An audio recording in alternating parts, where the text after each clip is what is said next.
Agis sa gubat. Tignan nyo po kung paano lumipad. Ayan po ang aming mga kalapati. Ito mo ako mag-ahagis. Ayan po. Ayan po ang maghahagis. Ayan po. Diyan na lang po. Dito po kami maghahagis. Kahit malapit po is mga racing ang mga kalapati po namin. Mga racing. 2, 3, go! Ayan na po. Lumipad na po isa. Lumipad na po ang iba. Dalawa na po. Parang mga... Ayun na po, ayun na po, ayun na po, nagra-ronda. Sa sobrang taas, hindi po makita ng camera. Sa sobrang taas. Sobrang taas po, hindi po makakita ng camera.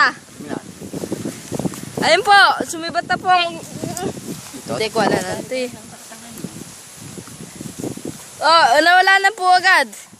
Sa sobrang tuling, hindi ko na po makita ng camera. Ayan po ang isa, nagsosolo. Ang kalapati ko po. Ayan po, ang dami na po. Ayan po, sa sobrang taldo. Tapos na po ang pinikula.